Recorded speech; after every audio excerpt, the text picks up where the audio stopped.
Hello, this is Mr. Mars from LaFargeville Central School.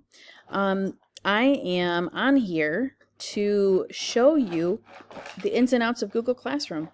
If you are maybe a parent that wants to check up on whether or not their student is doing their work, and you're so sick of Class Dojo and Google Classroom and Schoology and School Tool, if I had to pick one I felt was the most important, I would say it was Google Classroom, because we all seem to be using it. And we got into a conversation today about the fact that maybe parents are not as familiar with Google Classroom because they are not submerged in it in their daily lives. So what I did is I actually logged in to a Google Classroom for a student. If you ever want to get there, the website address is classroom.google.com. Here is a 7th grader's Google Classroom. I want you to notice that when you first arrive to the page, there will be an icon or a little window that represents every class that they are currently enrolled in. Notice that we have math and social studies and tech, English, science, art. Those are the first 6. And right away there's kind of like this quick view thing where you can see if there's something that has a due date that might be approaching at some point in the near future. Now, is that the best way to see if they have something due coming up? Probably not. So I'll show you. First thing is, if you wanted to check in on each of these classes individually, you can click on the class.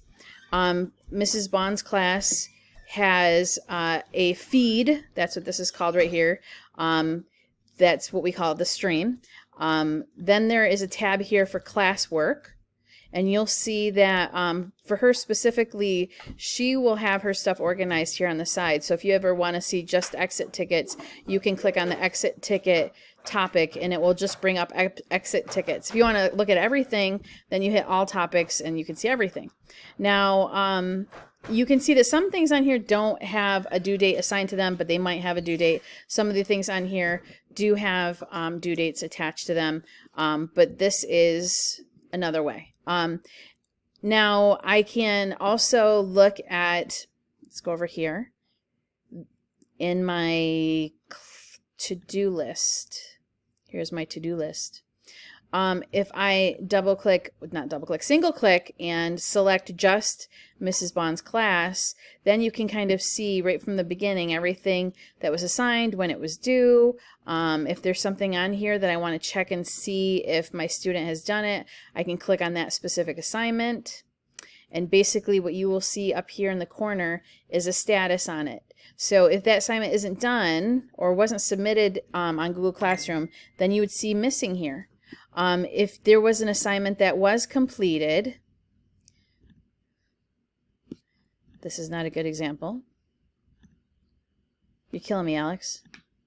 Oh, this is a to-do list. These are all your missing things. I would have had to go to all the missing. Okay. There's no due date. I see. Your to-do list is things that need to be done. And then the done list is the stuff that's been done. This is due tomorrow. It's turned in. If I click on it, you can actually see the specific assignment. And over here it says turned in, and the work that was turned in is this PDF. And you can actually click on this and look and see what they handed in. You can kind of go through all of the classes, actually go to their classwork and just see the classwork is always organized with the most recent thing at the top. So that's a really good way to do that.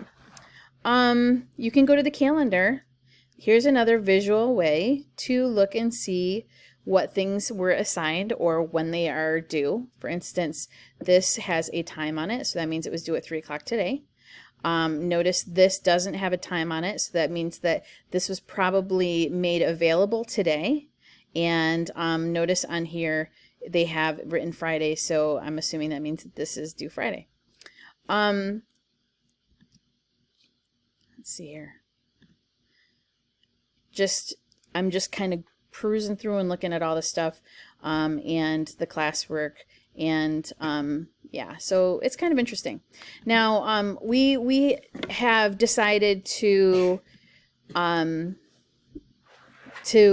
our parents know the best way for parents to be able to see their students' Google Classroom is to actually have their student log into Google Classroom and hand it over. and let you look at it yourself. If you have questions about it, you can question your student. Where is this? What is this? Why is this not handed in? If you have questions still after that, you can email us directly and ask us, and we will clarify whether or not that was something that was handed in a different method, or if there's some kind of miscommunication. But really importantly, more than anything, we're just hoping that students have all the tools that they need to be able to keep up with getting their schoolwork done and stuff like that. Last thing I wanted to talk about was, if you have an assignment that's here's an assignment posted today at 9:51 a.m. This was due today. Notice it says turned in. It was due at 3 o'clock. Now, even though this is due at 3 o'clock, if your student didn't do it and 3 o'clock has passed, encourage them to go in and do it. Late work is way better than work never turned in. So make sure that they do the things that are overdue. Worst case scenario, there's some credit taken off. But for the most part, do not assume because something was due an hour ago or 2 hours ago that the window has closed for your student, unless it was specifically told to you or them by the teacher. So for the most part, we've been pretty understanding with the situation. So if something was late or not handed in, just go back and have them do it. I think that might be everything. You can kind of see here on the side. There's just another quick link to get to each of these classes, which is really nice. So it's kind of interesting to go in here and see what your students are doing. This is kind of an unfair advantage, I think. I think about when I was going to school growing up, and if my parents wanted to see things that I was doing, they were really kind of at the mercy of a phone call to the teacher, or whether or not I was going to be honest about what was due. There was nothing like this available. So if you think about that and how much control you might have when it comes to having knowledge, hopefully you are using that to the best of your abilities to help your student. So if you have any questions, feel free to email myself or anybody in the middle school or high school or elementary team. Most of our emails are the first initial last name at lafargevillecsd.org. Me, B. DeMars at lafargevillecsd.org. But other than that, I hope you have a great day.